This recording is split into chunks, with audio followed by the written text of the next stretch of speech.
आदिक मास के 7वें अध्याय की कथा इस प्रकार है। सूत जी कहने लगे कि हे तपोधनु, जब विष्णु भगवान मल मास का अपार दुख कहकर चुपचाप आसन पर बैठ गए तो श्री कृष्ण ने विष्णु को जो वचन कहे वह मैं तुमसे कहता हूँ। श्री पुरुषोत्तम बोले, हे विष्णु, आपने बहुत अच्छा किया जो मल मास का हाथ पकड़कर यहाँ पर ले आए। इससे लोक में महान कीर्ति पाओगे। जिसको तुमने स्वीकार किया उसको मैंने भी स्वीकार कर लिया। इसको मैं अपने समान ही करूँगा।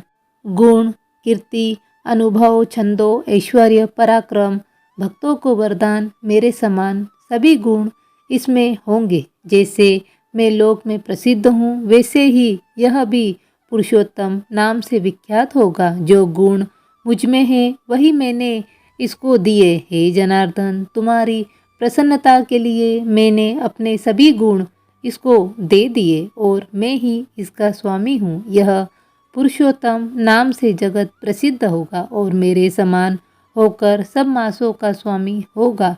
सब यह जगत को पूज्य जगत के नमस्कार करने योग्य होकर पूजनीय होगा और पूजने वालों के दुख दरिद्र का नाश करेगा।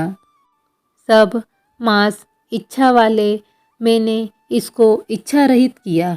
मनुष्यों को मोक्ष देने वाला अपने बराबर मैंने इसको किया। जो कोई इच्छा रहित या इच्छा वाला इसको पूजेगा वह अपने किए कर्मों को भस्म करके निसंयम मुझको प्राप्त करेगा। हे गरुड़ ध्वज, महाभाग्यशाली यति, ब्रह्मचारी, महात्मा, निराहारी भी परम स्थान को प्राप्त नहीं होते हैं, पर पुरुषोत्तम के भक्त मास में जन्म मृत्यु से रहित हो बिना श्रम के ही हरिपद को पा सकते हैं।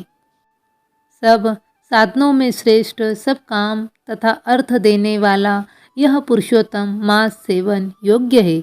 जैसे हल से बोए हुए बीज को करोड़ों गुना बढ़ते हैं वैसे ही पुरुषोत्तम मास में किया हुआ पुण्य कोटि गुना बढ़ता है। कोई चातुर्मास के व्रत यज्ञों द्वारा स्वर्ग में जाकर वहाँ भोग कर फिर इस पृथ्वी पे आते हैं, किंतु जो पुरुषोत्तम का आदर से विधिपूर्वक सेवन करता है वह अपने कुल का उद्धार करके असंभव के समान मुझको ही प्राप्त होता है। जो महाअज्ञानी मनुष्य इस मास में जब दान आदि नहीं करते और अच्छे कर्म नहीं करते, देवतीर्थ तथा ब्राह्मण से बैर करते हैं, वे दुष्ट भाग्य वाले, दूसरे के भाग्य पर जीने वाले हैं। उनको खरगोश के सींग के समान स्वप्न में भी सुख नहीं होगा। जब मूढ़ मनुष्य मेरे प्रिय मलमास का तिरस्कार करेंगे और जो धर्म का आचरण नहीं करेंगे वे सदैव नरक के गामी होंगे। जो पुरुषोत्तम के निमित्त 3-3 वर्ष में धर्म का आचरण नहीं करते वह कुंभी पाकादि नरकों में पड़ते हैं। जो अज्ञानी पुरुष स्त्री पुत्र पौत्र आदि के बंधन में फंसा रहता है वह अज्ञानी दुख रूपी दावानल में पड़ा रहता है। जिनका अज्ञान से मेरा प्रिय अत्यंत पुण्यवान पुरुषोत्तम मास बीत गया उनको कैसे सुख प्राप्त हो सकता है। श्रेष्ठ भाग्यशाली जो स्त्रियां पुत्र सुख सौभाग्य के लिए पुरुषोत्तम मास में स्नान दान व पूजन करेगी उनको मैं सौभाग्य संपत्ति सुख पुत्र दूंगा। जो मेरे इस मास को ऐसे ही व्यतीत कर देगी उनको मेरे प्रतिकूल और स्वामी से सुख नहीं होगा।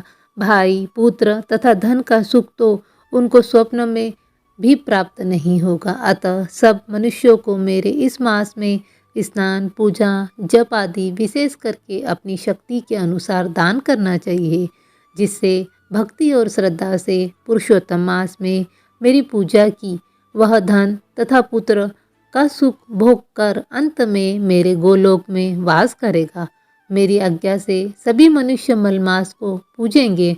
मैंने सब मासों में उत्तम इसको किया है, इसलिए हे रमापते तुम चिंता छोड़कर पुरुषोत्तम मास को लेकर बैकुंठ को जाओ। 7वां अध्याय समाप्त।